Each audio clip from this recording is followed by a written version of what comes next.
It was September 11th, 1683, and the city of Vienna was on the verge of collapse. It wasn't unexpected that they could conquer the capital of Austria a few days later. But with the arrival of the Winged Hussars at the battlefield, an unexpected event happened.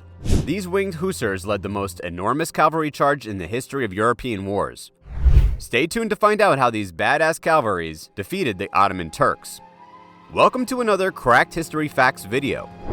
Many historians believed Winged Hussars were the most dangerous and the deadliest cavalry in the history of humankind. Even the time they were outnumbered by their enemy, they won the battles. Historians say the sight of these Winged Hussars inflicted fear in the bottom of their hearts of their enemies.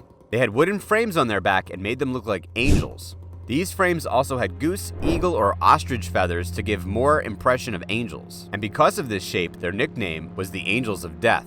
That was not the only reason for designing these wings. They protected the riders' backs from the lassos and sabers.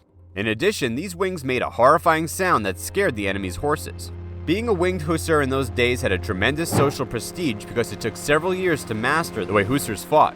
So they were an elite unit. They fought because they wanted to fight, not because the king conscripted them. One of the reasons they won many fights was that their morale was high. The Hussars originated in Serbia, which is a country in Southeast Europe. In 1389, Turks defeated the Serbs at the Battle of Kosovo. At this time, Polish and Hungarian lords were fighting with Turks, and Serbs offered their services to them. In 1570, King Stephen Batory of Poland reformed the Winged Hussars and made a significant and powerful army equipped with armors and several kinds of weapons. One of the great wars in the history of Europe was the war between the Ottoman Empire and the Habsburgs, which lasted about 300 years. At the time, the Ottoman Empire conquered large parts of Europe, including Habsburg dominions. At the first siege of Vienna, Suleiman, the Turk emperor, failed to breach the defenses and returned home. But in the second siege of Vienna, the Ottomans went through peaks and troughs of size, power, and influence, as Vienna was the true jewel of the continent because of its trade asset and important strategic place. If we want to cut this long story short, on July 14, 1683, Grand Vizier Kara Mustafa Pasha led siege to Vienna. Their army had far outnumbered the defenders. Leopold I was the Habsburgs' emperor at the time, had already left the town.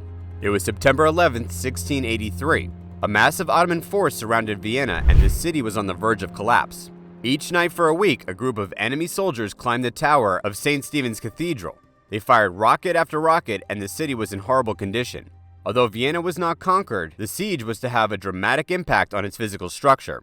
Every day they were getting closer and closer to starvation, and at night they fought desperate battles in the light of the flames. But this night is known as the turning point in the history of these wars. A sparkling rocket answered in the hills. The Winged Hussars had arrived. Everything was in chaos, and in an open battle before Vienna, the Ottoman army was defeated on September 12th. The fight was succeeded by the united forces of the Holy Roman Empire and the Polish-Lithuanian Commonwealth.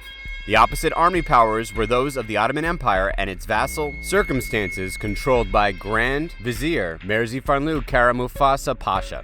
The Ottoman Empire numbered approximately 90,000 to 300,000 men.